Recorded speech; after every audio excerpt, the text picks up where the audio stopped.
Misr terma jamoasi sobiq yulduzi kechagi uchrashuvdan so'ng jamoa bosh murabbiyini tanqid qildi. Jahon chempionati bugun O'zbekiston Xorvatiyaga qarshi o'ynaydi. Ushbu o'yinda esa bizni 100% jonli efirda ko'rishingiz mumkin. Assalomu alaykum. Kanalimizga xush kelibsiz. Yaqin daqiqalar ichida siz bilan Ekstra Sport kanali. Videolarimizga like bosib, bizni qo'llab-quvvatlayotgan barchaga rahmat. Aynan sizni qo'llab-quvvatlashlaringiz tufayli biz ishlashda davom etamiz. Demak, bugungi dasturimizni boshladim. Misr terma jamoasi sobiq futbolchisi Ahmad Bilol kechagi uchrashuvdan so'ng jamoa bosh murabbiyi Hussam Hassanni keskin tanqid qildi.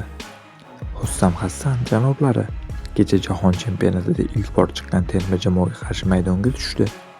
Biz O'zbekistondan FIFA reytingida ancha tepadamiz, biroq ular bizdan 20 yoki 30 barobar o'yin tomonlama ustun.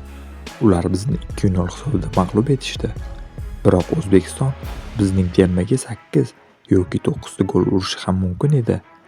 Biz asosiy tarkibimiz bilan bunday natija ko'rsatmasligimiz kerak edi. Atigi 2 ta gol o'tkazib yuborganimiz uchun darvozabonimizga rahmat aytishimiz kerak. U 4 yoki 5 ta 1-1 vaziyatlarni jamoamizni muqarrar gollardan saqlab qoldi. Bo'lmasa uchrashuv juda yirik yakunlanardi dedi.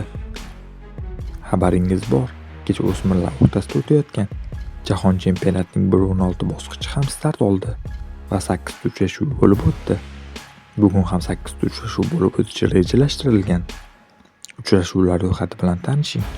Senegal Uganda, Janubiy Koreya Angliya, Italiya Chexiya, Yaponiya Janubiy Afrika, Germaniya Burkina Faso, Venesuela Shimoliy Koreya, Xorvatiya O'zbekiston, Avstriya Tunis.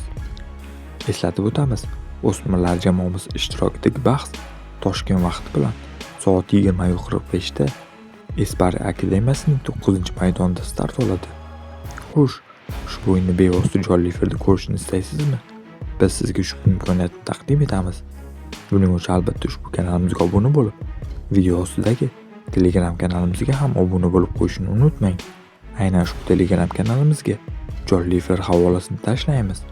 Qadrli do'stlar, siz nima deb o'ylaysiz bugungi bahsda? O'zbekiston o'smirlari jahon chempionati keyingi bosqichga chiqa oladimi? Albatta fikrlaringizni izohlarda yozib qoldiring. Videoga esa like bosib ketishni unutmang. Kelasi dasturlarda ko'rishguncha xayr, salomat bo'ling.